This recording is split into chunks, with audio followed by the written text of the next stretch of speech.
नमस्ते दोस्तों, मैं पंकज गुप्ता समर्थन संस्था से। दोस्तों, आज हम लोग जानेंगे मनरेगा योजना क्या है, ये योजना का उद्देश्य क्या है और योजना के लाभ किन किन को मिल सकते हैं। दोस्तों, यह योजना का पूरा नाम महात्मा गांधी रोजगार गारंटी योजना है। यह योजना 2 अक्टूबर 2005 को स्टार्ट की गई थी। दोस्तों, आप सब जानते हैं कि भारत की अधिकांश जनसंख्या ग्रामीण क्षेत्र की है, ग्रामों में निवास करती है और ग्रामों में रोजगार पाना कितना मुश्किल है और जिस कारण से ग्रामीण समुदाय की जनसंख्या शहरों की ओर पलायन कर रही है। सरकार के द्वारा पलायन को रोकने के उद्देश्य से इस योजना को प्रारंभ किया गया था। दोस्तों, तो हम लोग आज पोर्टल के माध्यम से नरेगा योजना के बारे में कैसे जान सकते हैं, इसके लिए सबसे पहले हमें गूगल पर जाना रहेगा। गूगल पर हमें टाइप करना रहेगा नरेगा टाइप करने के बाद क्लिक करने पर हमारे सामने इसका ऑफिशियली एक लिंक ओपन होगा। इस लिंक के ऑप्शन को हम लोग क्लिक करेंगे। क्लिक करने पर हमारे सामने नरेगा साइट का होम पेज ओपन हो जाएगा। होम पेज ओपन होने पर हमें जिस भी पंचायत के बारे में नरेगा संबंधित जानकारी लेना है, उसके लिए हमें सबसे पहले स्टेट पर जाना रहेगा। स्टेट को क्लिक करने पर हमारे सामने सारे राज्यों की सूची ओपन हो जाएगी, जिस भी राज्य में हमें मनरेगा योजना के बारे में जानकारी लेना है तो उन सारे राज्यों के नाम यहाँ पर आ जाएंगे। हम लोग यहाँ पर मध्य प्रदेश के बारे में जानना चाह रहे हैं कि मध्य प्रदेश में मनरेगा योजना की जानकारी चाहिए, तो हम मध्य प्रदेश को क्लिक करेंगे। मध्य प्रदेश को क्लिक करने पर हमारे सामने सारे जिलों की लिस्ट ओपन हो जाएगी। एक सूची ओपन होगी जिसमें हम जिस भी जिले के बारे में जानकारी लेना चाहते हैं मनरेगा योजना के माध्यम की, उस जिले को हम लोग क्लिक करेंगे। तो मैं यहाँ पर बड़वानी जिले को क्लिक कर रहा हूँ। जैसे मैंने बड़वानी जिले को क्लिक किया तो हमारे सामने बड़वानी जिले में जितने भी ब्लॉक आ रहे हैं उसकी एक सूची ओपन हो जाएगी। बड़वानी जिले में मैं राजपुर ब्लॉक को क्लिक कर रहा हूँ। जैसे मैंने यहाँ पर राजपुर ब्लॉक को क्लिक किया तो मेरे सामने राजपुर ब्लॉक के अंतर्गत आने वाली सारी ग्राम पंचायत की एक लिस्ट ओपन हो जाएगी। अब मुझे जिस भी ग्राम पंचायत में मनरेगा के बारे में जानकारी लेना है उसको मैं उस ग्राम पंचायत को क्लिक करूँगा। या जैसे ही मैं किसी अगलगांव ग्राम पंचायत को यहाँ पर सिलेक्ट कर रहा हूँ, उसको क्लिक कर रहा हूँ। तो मैंने जैसे ही यहाँ पर अगलगांव ग्राम पंचायत को क्लिक किया तो मेरे सामने मनरेगा की सारी जानकारी, इस पंचायत के अंतर्गत मनरेगा में क्या क्या कार्य हुआ है और क्या उसकी स्थिति क्या है इसके बारे में, तो एक सारा एक विंडो यहाँ पर ओपन हो गया जिसमें R1 से R6 के अलग अलग ऑप्शन बताए गए हैं। तो हम लोग अभी यहाँ पर जानने की कोशिश करेंगे R1 को। R1 में जॉब कार्ड रजिस्ट्रेशन के बारे में बताया गया है कि हमारे यहाँ पर इस ग्राम पंचायत में जॉब कार्ड की स्थिति क्या है। तो दोस्तों, हम लोग यहाँ पर जानेंगे किसका जॉब कार्ड है या नहीं है। यदि हमारे पास जॉब कार्ड नहीं है और यदि हमारा रजिस्ट्रेशन हो चुका है और हमारे पास उसका प्रिंट नहीं है तो हम कैसे उसका प्रिंट यहाँ से ले सकते हैं। इसके लिए हम लोग R1 के सेकेंड नंबर जहाँ पर लिखा है प्रिंट या इशू जॉब कार्ड, इसको क्लिक करेंगे। जैसे हम इसको क्लिक करेंगे तो हमारे सामने एक यहाँ पर उनका एक पेज ओपन हो जाएगा। इस पेज में नंबर ऑफ जॉब कार्ड पर के पेज लिखे हुए हैं और उसके साइड में सिलेक्ट ऑफ टाइप उसका लिखा हुआ है और उसके ऊपर लिखा है कि हम लोग पूरी ग्राम पंचायत के जॉब कार्ड के बारे में जानना चाह रहे हैं या किसी बेनिफिशियरी के जॉब कार्ड के बारे में जानना चाह रहे हैं या फिर किसी ग्राम पंचायत के अंतर्गत आने वाले 2 या 3 ग्राम होते हैं तो यहाँ पर विलेज के बारे में भी बताया गया है। तो हम लोग यहाँ पर सबसे पहले सिलेक्ट करेंगे कि हम किसी जॉब कार्ड का पहला पृष्ठ, दूसरा पृष्ठ या 4 नंबर का पृष्ठ जानना चाह रहे हैं। तो हम नंबर 1 के पृष्ठ को देखना चाह रहे हैं, इसके लिए हम लोग 1 नंबर को क्लिक करेंगे। जैसे हम लोग 1 नंबर को क्लिक करते हैं तो हमारे सामने सिलेक्ट द टाइप वाला एक ऑप्शन रहता है। वहाँ पर अलग अलग जॉब कार्ड के पेज ओपन हो जाते हैं। मैं यहाँ पर इंडिविजुअल बेनिफिशियरी या एकल सदस्य के जॉब कार्ड के बारे में देखना चाह रहा हूँ, तो यहाँ पर मैं इंडिविजुअल को क्लिक करूँगा। और कौन से गांव के बारे में जानना चाह रहे हैं, जैसे किसी ग्राम पंचायत में 1 से ज़्यादा गाँव भी होते हैं तो यहाँ पर गाँव के लिए सिलेक्ट को क्लिक करूँगा और यहाँ पर जैसे मैं बाजट के ग्राम पंचायत की जानकारी लेना चाह रहा हूँ तो मैंने यहाँ पर बाजट को सिलेक्ट किया। अब मैं वहाँ पर जो भी मुखिया है, जैसे उदाहरण के लिए वहाँ पर जो मुखिया का नाम रहेगा उसके बारे में जानना चाह रहा हूँ तो यहाँ पर सिलेक्ट के ऑप्शन को क्लिक करूँगा। जिस भी सदस्य के बारे में जानकारी लेना चाहता हूँ उसके नाम को क्लिक करूँगा और यहाँ पर जो भी जॉब कार्ड पेज नंबर देखना चाह रहा हूँ उसको मैं क्लिक करके जॉब कार्ड पर्ची पर क्लिक करूँगा। मेरे सामने उनका जॉब कार्ड ओपन हो जाएगा और मैं प्रिंट के ऑप्शन पर जाकर उसको क्लिक करके उसका प्रिंट भी ले सकता हूँ। इसके बाद दोस्तों इसमें और भी ऑप्शन बताए गए, तो इसके लिए हम लोग बैक जाएंगे। बैक हो जाने के बाद हमारे सामने R1 के और भी ऐसे ऑप्शन दिए गए जिसमें हम जॉब कार्ड संबंधित और भी सारी चीज़ों को जान सकते हैं। यदि हम लोग जानना चाहते हैं कि हमारे यहाँ कितने जॉब कार्ड का आधार नंबर से लिंक है, आधार नंबर जॉब कार्ड के साथ लिंक है, तो उसके लिए हम लोग R1 के 4 नंबर के ऑप्शन को क्लिक करेंगे। जैसे मैं इस ऑप्शन को क्लिक करता हूँ तो हमारे सामने सारी एक लिस्ट ओपन हो जाती है। इस लिस्ट में कितने सदस्यों के जॉब कार्ड आधार नंबर से लिंक है, उसकी पूरी लिस्ट हमारे सामने यहाँ पर ओपन रहती है। जैसे हम लोग यहाँ पर देख सकते हैं, जैसे हम लोग यहाँ पर देखते हैं कि यहाँ पर कितने ऐसे सदस्य हैं, तो 5 से 91 सदस्य हैं जिनका आधार नंबर जॉब कार्ड से लिंक है। तो इस प्रकार हम लोग ये भी देख सकते हैं कि कितने सदस्यों के इस ग्राम पंचायत के अंतर्गत जॉब कार्ड का आधार कार्ड से लिंक हुआ है। दोस्तों इसके साथ और भी हम लोग R1 के कुछ ऑप्शनों को देखना चाहेंगे, यहाँ पर और भी जानकारी लेना चाहेंगे, तो इसके लिए हम लोग वापस बैक के ऑप्शन पर आएंगे।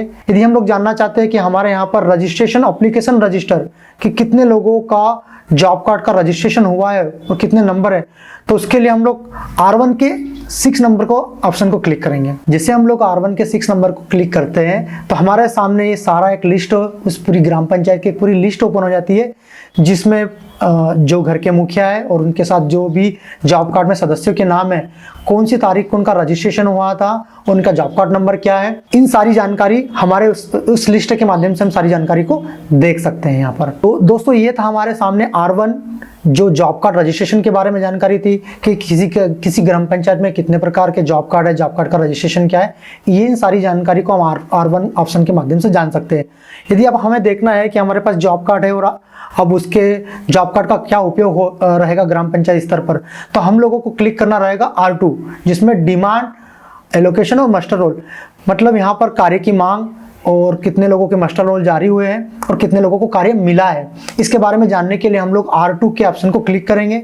R2 में हम लोग देखेंगे कार्य की मांग की सूची कि ग्राम पंचायत स्तर पर कितने लोगों ने मनरेगा के तहत कार्य की मांग के आवेदन किए। तो इसे जानने के लिए हम लोग आएंगे R2 के फर्स्ट नंबर के ऑप्शन को क्लिक करेंगे, डिमांड ऑफ वर्क। जिससे मैं इसे क्लिक करता हूं तो हमारे सामने उस ग्राम पंचायत की एक सूची ओपन होती है, जिसमें कितने जॉब कार्डधारी सदस्यों ने कार्य की मांग के लिए ग्राम पंचायत में आवेदन किया है। वहां पर आवेदन की तारीख और कार्य की मांग का दिनांक आप लोग देख सकते हैं, और वहां पर कितने दिनों का कार्य उन्हें मिलेगा उसकी संख्या भी वहां पर बताएगी। जैसे इस सूची में आप जैसे देख रहे हैं कि यहाँ पर गांव का नाम है, पंजीकरण या उनका जॉब कार्ड नंबर क्या है, आवेदक कौन कौन है, आवेदककर्ता का नाम क्या है यहाँ पर, और साथ ही उन्होंने आवेदन कौन सी तारीख को किया है, कार्य मांग की दिनांक क्या रही और कितने दिनों तक उन्हें कार्य मिलेगा।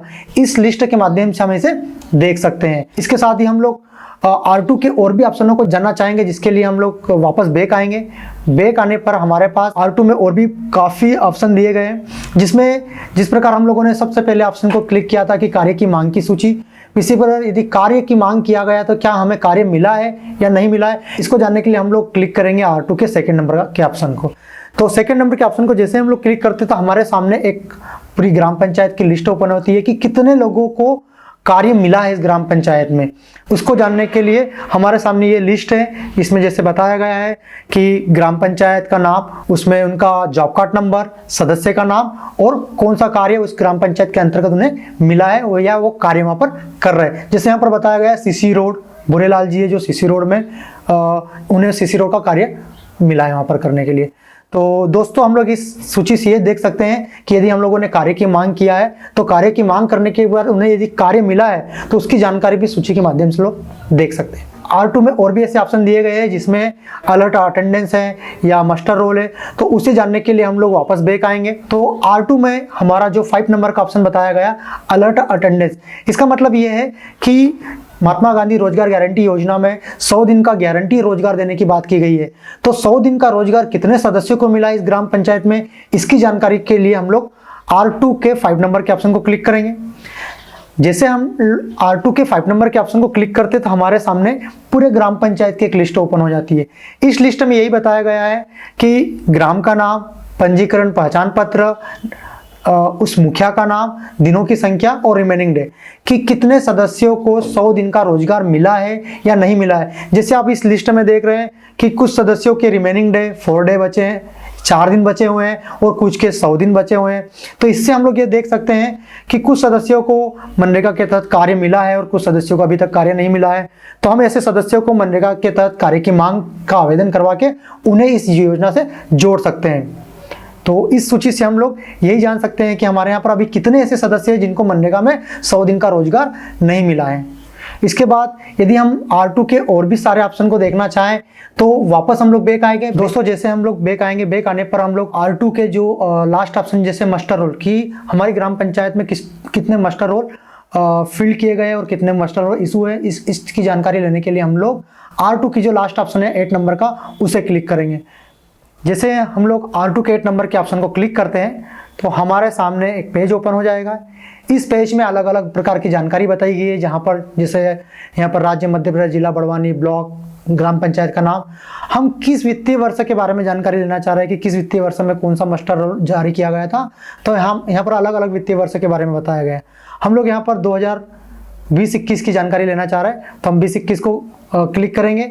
अब हमारे सामने यहाँ पर दो ऑप्शन है, एक है कितने मस्टर रोल फील्ड है और कितना इशू है, तो हम फील्ड मस्टर रोल पर क्लिक करेंगे और इसके बारे में देखेंगे। इसके लिए हम लोग नीचे आएंगे। नीचे आने पर हमारे पास यहाँ पर सिलेक्ट का एक ऑप्शन दिया गया है, उसको क्लिक करेंगे।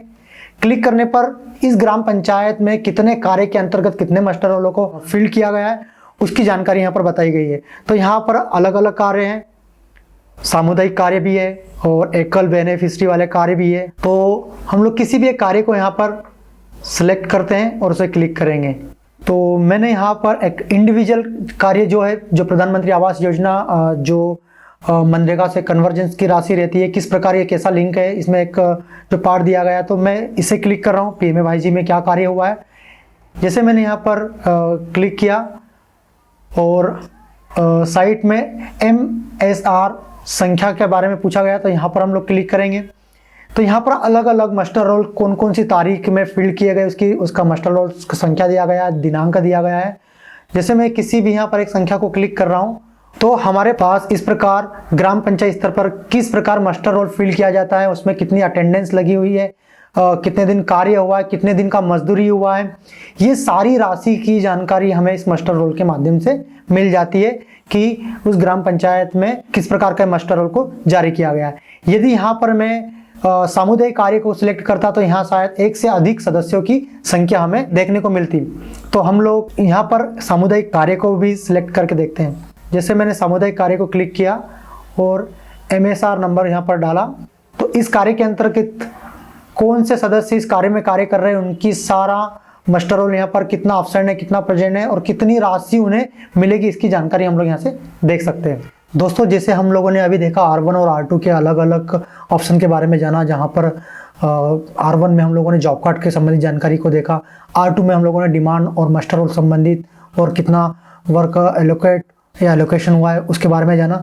इसी प्रकार हम लोग अब R3 में देखेंगे कि ग्राम पंचायत स्तर पर क्या वर्क हुआ है और उसका क्या एक्सपेंडिचर बना है, क्या किन किन बिलों का भुगतान हुआ है, मनरेगा के तहत कितने लोगों ने मजदूरी किया है, उनको क्या कितने दिन की मजदूरी की और उनको क्या पेमेंट मिला है। इन सारी जानकारी को जानने के लिए हम लोग R3 के 3rd नंबर के ऑप्शन को क्लिक करेंगे, जिसमें consolidate report to payment to worker वाला पार्ट है, जिसमें हम लोग देखेंगे कि consolidate report of payment to worker कि किन मजदूरों ने मनरेगा के तहत किन कार्यों में कार्य किया है और उन्हें कितने दिन का रोजगार मिला और उनकी कितनी मजदूरी बनी है।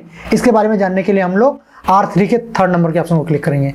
जैसे हम लोग 3rd नंबर के ऑप्शन को क्लिक करते हैं तो हमारे सामने एक लिस्ट ओपन हो जाती है। इस लिस्ट में ग्राम पंचायत या विलेज का नाम, जॉब कार्ड नंबर, एप्लीकेंट कौन से सदस्य ने या बेनिफिशियरी ने वहाँ पर काम किया है, उनका पूरा नाम क्या है, कौन से कार्य में उन्होंने कार्य किया है और कितने दिन कार्य किया है और उन्हें कितने दिन का मजदूरी का भुगतान हुआ है, इसकी जानकारी हमें इस लिस्ट के माध्यम से देख सकते हैं। इसके साथ ही हम लोग इस लिस्ट में जैसे यहाँ पर वर्क नेम लिखा हुआ है, उसमें भी हम लोग यदि क्लिक करेंगे कि उस वर्क के अंतर्गत कितने सदस्यों ने काम किया है, तो जैसे उस वर्क को हम लोग क्लिक करते हैं तो हमारे सामने एक और लिस्ट खुल जाती है। इस लिस्ट में सारी जानकारी बताई गई है कि यहाँ पर जॉब कार्ड नंबर क्या है उस सदस्य का, उनका नाम क्या है, मस्टर रोल नंबर क्या है, कौन से मस्टर रोल के अंतर्गत उन्होंने कार्य किया, कौन सी तारीख से कौन सी तारीख तक उन्होंने वहां पर वर्क, कितने दिन का उन्हें पेमेंट मिला, उनका कितना रहा, कितने डे काम किया, ये सारी जानकारी आप लोगों को इस लिस्ट के माध्यम से मिल जाएगी। दोस्तों, जैसे कि आज हम लोगों ने R1, R2 और R3 के बारे में जाना, आप सभी लोग भी अपने घर पर इस पोर्टल के माध्यम से R1, R2 और R3 के माध्यम से ये जानकारी प्राप्त कर सकते हैं कि आपके यहाँ पर कितने जॉब कार्ड है, कौन से लोगों ने कार्य की मांग का आवेदन किया है और कितने लोगों को मनरेगा के तहत मजदूरी का भुगतान मिला है। ये सारी जानकारी आज हम लोगों ने जानने की कोशिश की। समर्थन संस्था का सतत प्रयास रहा है कि गांव के सभी सक्रिय युवा साथी, ग्राम पंचायत प्रतिनिधि और ग्राम संगठन दीदियों को इन पोर्टल के बारे में बताया जाए और ये सभी साथी इन पोर्टल के माध्यम से गांव के पात्र हितग्राहियों को लाभ दिलवाने में मदद कर सके। धन्यवाद।